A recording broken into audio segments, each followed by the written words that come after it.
welcome back to the GPeC interview series. We're here at GPeC SUMMIT, November 2019 with Tiffany DaSilva. Yay! So wonderful to have you here. We're towards the end of the day and you've given out already so much energy, so much great advice. You put us like, you teased us to think, you nudged us to overcome. I disrupted. So much. Yes. I came, I saw, I disrupted. Having the opportunity to do this interview with you is just so much that if someone had told me, that this year this is going to happen, I would have just, thank you. mind blown. So thank you for being here. Thank you. Let's just jump straight in. And I have to ask, because I know that as a marketer, imposter syndrome is something that's constantly there. And it's not just for me, it's for my friends as well. So why do so many marketers get imposter syndrome? Well, the thing about marketing is that, we're constantly having to optimize. We're constantly having to change direction. And because of that, it leads to a lot of failure. So we have to fail in order to get the right answer. And in the beginning, when we're starting out, we're excited about it. We're like, I get it. Failure's the next step. Just move through it. And we're good at it. But at some point, because we start getting wins, we start getting promoted, even though we've been failing. And all of a sudden, failing seems like it's not an option as we start getting further and further along in our career. And I think that's the moment when you start going, oh my God, I shouldn't be here. I thought that I should stop failing by now. People are going to realize that, I'm not as good as I think I am. And all these feelings start coming in, and we become quiet about things, and we stop asking questions, and we stop telling people about our failures. And because of that, we stop pushing through and getting over them fast. So imposter syndrome it's kind of the name of the game, which is why when people say that, I don't really suffer from it, I'm like, oh, you will. It'll happen. You're just not there yet. Yeah, you're not there yet. Fair. I was you once. But it's there. I hope that people realize that it's not just them, which is really important.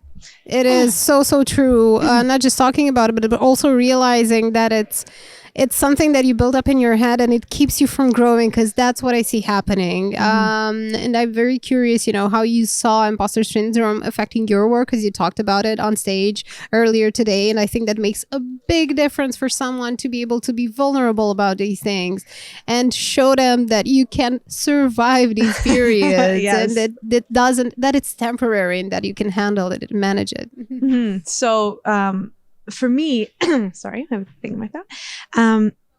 I ended up, unfortunately, I kind of went the other way, where for me, it was a little bit more serious. Unfortunately, I was in the company, I was burning out. I was ignoring my burnout signs because I thought that no one else felt the same way. No one else was experiencing this. So I couldn't tell anyone. I couldn't ask for help. So I just kept pushing myself and pushing myself. 40 hours a week led to 50, led to 60, 80. And for some reason, I thought that I could somehow work my way out of it. And if I had that one good win, I would feel better. And then I wouldn't feel this anymore. So I kind of passed the burnout where I wasn't tired anymore. And my body started kind of trying to tell me stop, and I wouldn't listen. And unfortunately for me, it ended up with me getting a seizure, waking up in the hospital after almost dying. And normally this doesn't happen to everyone, and thankfully, but I used that moment to realize that I don't want other people to go through it. And I'm a teacher. I teach at university. I mentor people coming in from getting their first job and, helping them getting promoted. And I don't want that to happen to those people, or to look at me and somehow think that, I got through my career because of, I never did anything wrong. And what I found was, here I was standing at conferences, doing these talks, showing these 3 or 4 wins that I had in my career over and over again. I was feeling worse about myself because I felt like I was giving a false message out. And people were looking at me thinking, I'll never be like that, and walking away feeling bad. So I thought, you know what, I'm going to flip the script. I didn't want to go on stage anymore and talk about my tips and tactics. I have a box for that. I have Flojo for that. But I wanted to instead go out in the world and share my story and hope that will change not only someone's mind and maybe someone's current situation, but maybe change the next generation of marketers to be more open and transparent as a result. I really believe that your work is making such an unbelievable impact. I felt it myself. I've forwarded to so many people, and I think we've started having conversations, albeit it's still in small groups, but it's happening.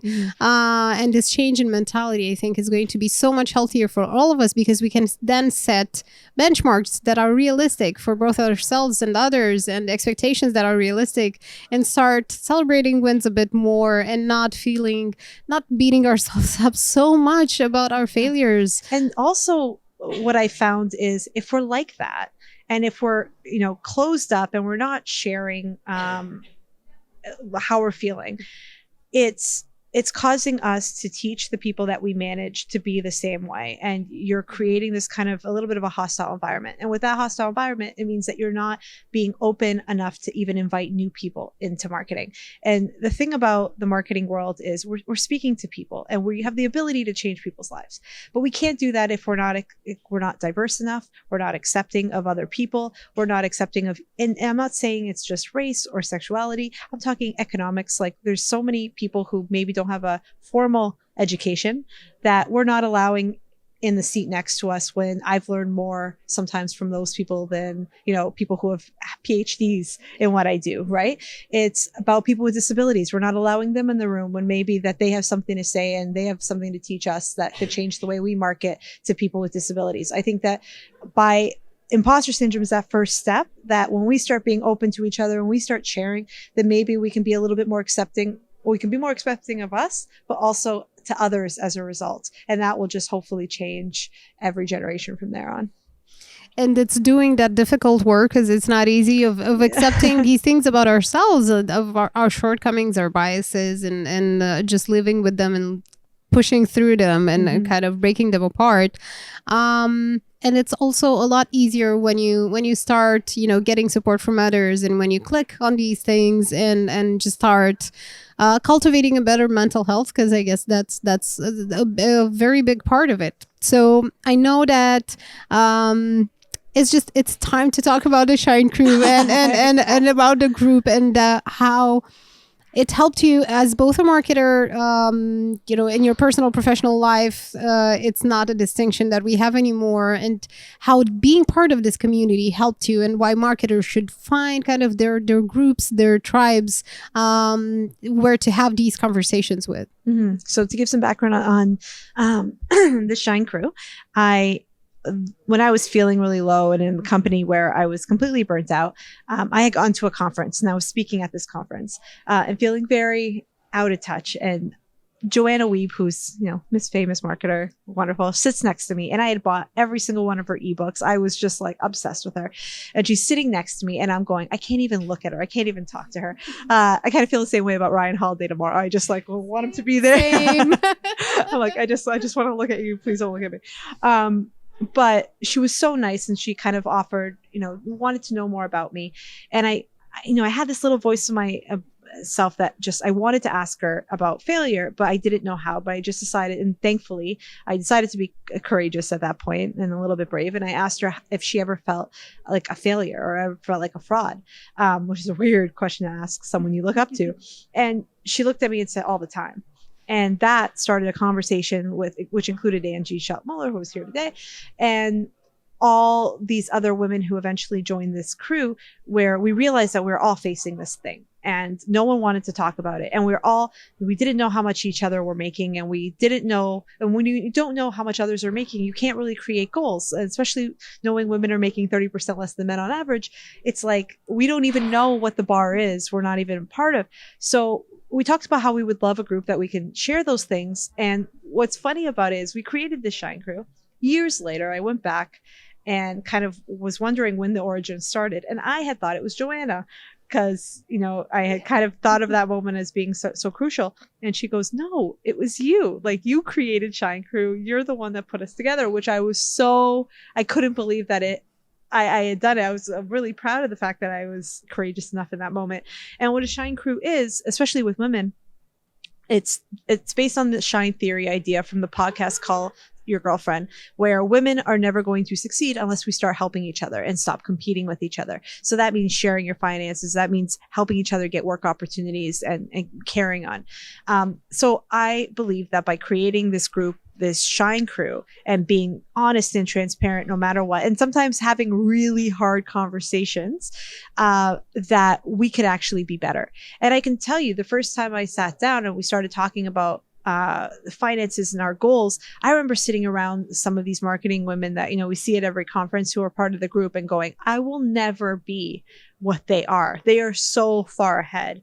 And then to now look at how much at the time I was working in-house, never thinking I could even start my own business. So they first were like, stop that. Get your own business, we'll help you. Then it was getting me speaking opportunities and, moving on and helping. And then when I look, I go, oh my God, they've helped me so much. Have I done the same to them? And when I look, I can remember all the times I helped them, or, maybe I'm more of the kind of comedic relief at times when people need it. But we were able to help each other out of a lot of binds. And after 7 years, we've been through so much together, and we've been able to be so successful in every aspect of our lives, thankfully, because of each other, because there's this one group of people who are from all parts of the world. So I get Talia Wolf, she's in Israel. I see her sometimes more than some of my friends in Toronto, and she's from Israel, but we find a way of meeting each other in different parts of the world. But these are the people I trust with my life, even though I don't see them every day.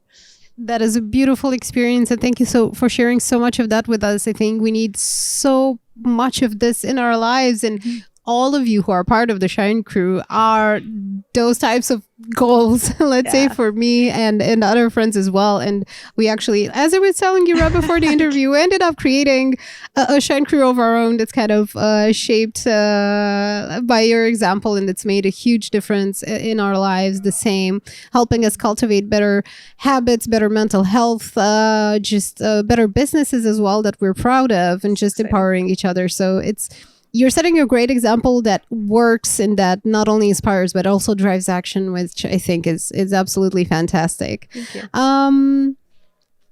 We talked about failure, and I think that dealing with failure is one of the most difficult things we have to handle as marketers. So what would you say would be some habits that or something that could help our mindset to help us deal with failure in a way that's constructive and that doesn't become like self-destructive in a way? So the thing about a fail, it's not just one thing. It's not just one moment in time.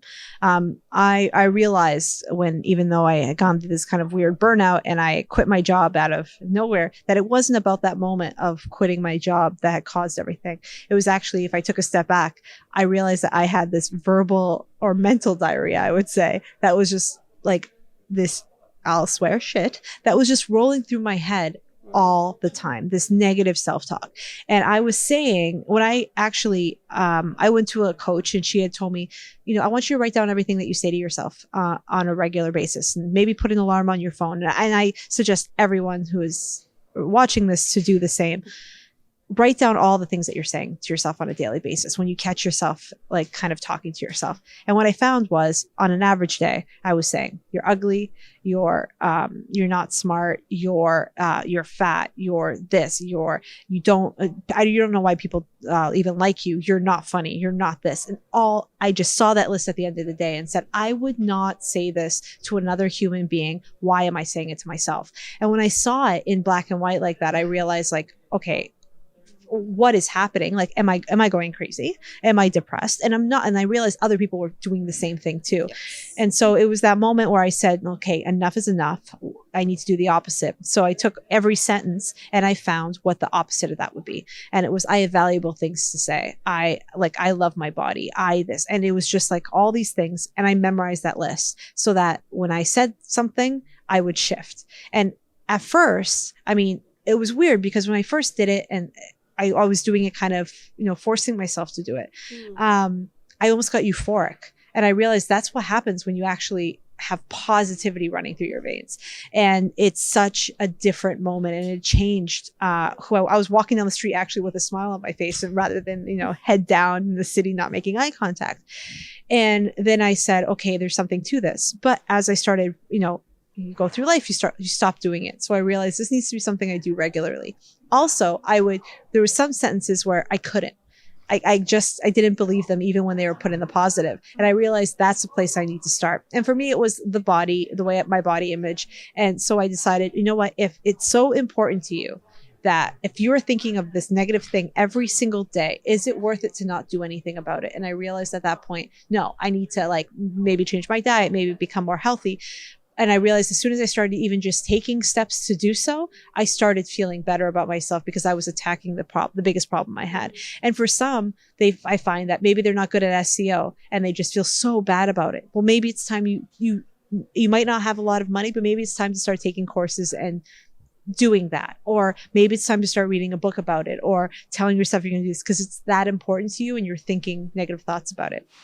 Secondly, I started looking at the people in my life who I considered villains.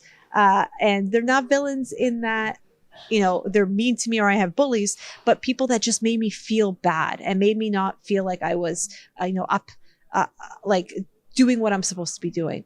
And, we have all these people on Instagram and all these people on Facebook that we keep because we're trying to be nice.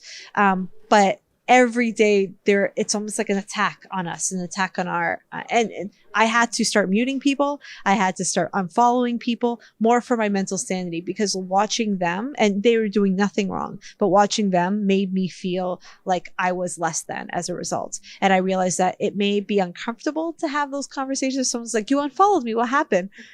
And it could be like, well, your life was too perfect, I couldn't look. But I felt like just that uncomfortableness was worth it with how much better I felt about myself as a result of keeping these villains away. Creating the Shine Crew, then having those people come in, and then setting expectations in my life of like, if I'm going to have a friend, what does a friend actually look like? How many times do I speak to them? What if I go to them 3 times and they're not there for me? Is it time to maybe deprioritize them? So I started looking at all the aspects of my life and trying to figure out, what are my rules for those things? And once I came up with those rules, I started realizing, okay, now I can be myself and be authentic because I'm not allowing certain things in my life anymore than I would have before. And I felt more free. Fantastic life advice, and I could hear myself my own life was echoed in so many of the things you said. I've had a similar experience with coaching, and I found it fantastic that you can actually go take on a lot and not suffer through it with an anxious attitude and suffer from anxiety so much. I can't believe it Yeah. that it's actually possible. Plus, yes, prioritizing and filtering your information sources. We shouldn't feel guilty about that. I actually closed my Facebook account a year and almost a half ago. Went cold turkey after the session with a coach and never looked back. And it was one of the best things I ever did for myself. I'm not saying that it can work for everyone, but just cultivating that awareness that you're talking of makes one big difference. Oh yeah, I do. Every year I take like a vacation where I take 2 weeks and I don't answer email. I don't look at my phone or anything.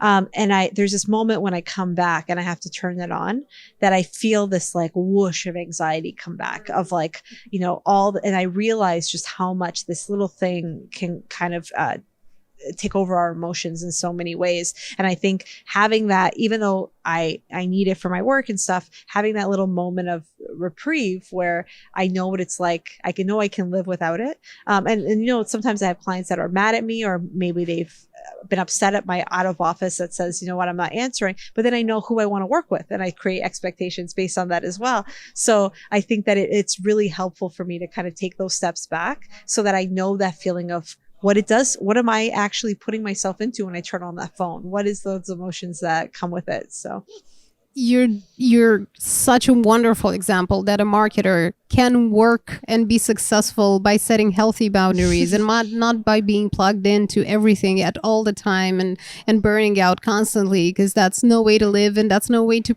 create quality work or be creative or be do something that's rewarding without being at a massive trade-off for your health or personal life. So you're doing fantastic work. It happens that because a marketer's life is kind of very challenging, and I think not only marketers but many people that are very engaged and very committed to their roles, that they have, let's say, crisis moments where they kind of ask themselves, am I right for this job? Am I right for this industry? Am I doing enough? And they're trying to figure out what to do next. What would you recommend they kind of turn to as a potential solution or as an anchor that can help them ground themselves in what they actually need and not other people's examples that might not work for them. Find a coach, find a therapist, find someone that's not in your family, that's not your friend who's just going to give you the stuff that you need. You need to start looking critically at yourself and your life decisions. And in order to do so, you need someone from the outside to come in to do it. I tried every other way. I tried to go to my friends. I tried to go to my family. I tried all those things. I can tell you that it ends up being more harmful because, especially for me, I'm very close to my family. So when I was starting to burn out, my parents were blaming themselves, thinking that they did something wrong. And I had to carry that as well. Or I go to my friends and they're just like, oh, you can just fight through it. Everyone goes through this. And that's diminishing the feelings that I was feeling. But having someone from the outside come in, because if you're critical, you need help. You need someone else to help you. So I think that is the point when you have to decide, I'm going to put myself first. And in order to do so, I need an outside person. Just like if I need a haircut, I'm going to go to a hairstylist. I'm not going to do it myself. If I'm having this critical issue, I'm going to find someone who can help and has the skills set to do so. Everything that you're teaching us, kind of not just about what type of work to do, but how to do that work. I think that is so critical. And I think this mindset in these habits underlie everything that we do. And they set us up for either success or failure, according to our own definitions of it, whatever we may make of it. So if you were to recommend, let's say, a few resources that have helped you over the years and that you like to recommend to other people to kind of build this growth mindset and this constructive outlook on challenges, what would that be? Well, it's funny that we're speaking here with Ryan Holiday coming in, because ego is the enemy was something that really changed my perspective, because here he was, this famous growth hacker who, everyone kind of knew, especially in our tight-knit group, but he was admitting that, he was burning out and this kind of feeling he felt. So to have someone for the first time say that, I think was crucial for me. And I think that everyone, if you need, oh my God, I'm feeling that also, then that's the book you need to read. It's really important. Next, I would say Brene Brown she's just so good at getting at the feeling of confidence and how to work yourself, get through it. I thought that was probably a book that all my friends have read and stuff. And I would say also, once you kind of have done that, there's lots of self-help books out there. There's lots of things, but, I ended up, one of the products I made for FloJo was this like self-care bucket list. And all it was all these little items that I knew made me feel happy. And I ended up sharing it because I found that people didn't really know what that was, didn't really know what self-care was. And it wasn't going to be about, taking a bath with wine or whatever. You could do it if that's your thing. But I found it was little things like I bought a gift card and gave it to a complete stranger as I was walking out the door. And that person was just so shocked, and, that made me feel really good. Or I took out a senior citizen in my family and brought them out to dinner and then asked them their life story. And I got to share that moment with them. And these little things actually made me feel really good. So I think writing a list of just the things that make you feel happy, or what your bucket list is, and looking outside of just the me, like what can I do for others that would make me feel good? I think that is a really good way to kind of get outside of yourself and kind of think differently about your life. And also cultivate the principles that are fundamental to actually good marketing that drives value and helps and creates meaningful experiences and that feeling of connectedness, because all day today, in all the interviews, there's this red thread that connects them all, which is a keen interest, curiosity for our customers' lives, because we want to offer them and treat them the same way we want to be treated, and valued and respected in every way. So I think that at the end of the day, that's our responsibility as marketers to value their time and resources and the trust they put in us, and to kind of reflect that back to them. So thank you again for sharing so much of yourself with us, and all through your presentation, through everything that you create. You're a guiding light in the community, and we're so lucky to have the opportunity to learn from you. Oh, so thank you so Tiffany, much for having me. Thank you. Thank you.